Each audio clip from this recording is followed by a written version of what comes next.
कार्तिक मास के शुक्ल पक्ष की प्रबोधनी एकादशी का महत्व।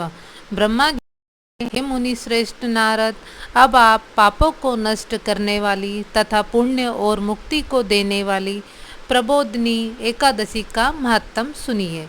इसे देवोत्थानी एकादशी भी कहते हैं। संध्या को भोजन करने से एक जन्म के, रात्रि में भोजन करने से 2 जन्म के तथा पूरे दिन उपवास जागरण करने से 7 जन्म के समस्त पाप नष्ट हो जाते हैं। अनेक पूर्व जन्म के लिए बुरे कर्मों को यह प्रबोधनी एकादशी का व्रत क्षण भर में नष्ट कर देता है। समस्त तीर्थों में तथा गो, स्वर्ण, भूमि आदि के दान का फल कार्तिक मास की शुक्ल पक्ष की प्रबोधनी एकादशी के बराबर होता है। इस संसार में जितने भी तीर्थ हैं वह सब प्रबोधनी एकादशी का व्रत करने वालों के घर में रहते हैं, क्योंकि यह एकादशी भगवान विष्णु की अत्यंत प्रिय है। इस व्रत के प्रभाव से मनुष्य पुनः जन्म नहीं लेता और कायिक, वाचिक और मानसिक पाप नष्ट हो जाते हैं। इस एकादशी के दिन जो दान, तप, होम, यज्ञ आदि करते हैं उन्हें अक्षय पुण्य मिलता है। इस पर नारद जी बोले, हे ब्रह्मा, अब आप एकादशी के व्रत के विधान कहिए। ब्रह्मा जी बोले, हे नारद, इस एकादशी के दिन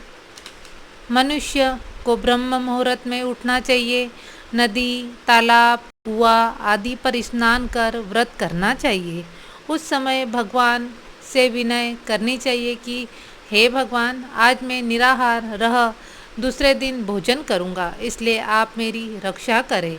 प्रबोधनी एकादशी के दिन कृपणता को त्याग कर फूल, फल, अंगार, धूप आदि से भगवान की आराधना करनी चाहिए। शंख के जल से भगवान को अर्घ्य देना चाहिए। बिल्व पत्र, तुलसी दल, दुर्वा दल, कदम्बल, सफ़ेद लाल कनेर, वकुल, अशोक, चंपक, केतकी, पीत व रक्तवर्ण कमल के फूलों से भगवान विष्णु की पूजा करनी चाहिए। तुलसी के दर्शन और तुलसी के पौधे का रोपण करना भी श्रेष्ठ है। व्रत की पूर्ति के लिए ब्राह्मण व भूखे को भोजन देना चाहिए। गुरु की पूजा करनी और दक्षिणा देना चाहिए। दही, शहद, घी, दूध, चावल, सैयादान, स्वर्ण सहित तिलक दान, बेलदान और इस मास में नमक का त्याग करते हैं उन्हें शक्कर का दान करना चाहिए। प्रबोधनी एकादशी का विधि पूर्वक व्रत, दान आदि करने से इस लोक तथा परलोक में अत्यंत सुख मिलता है।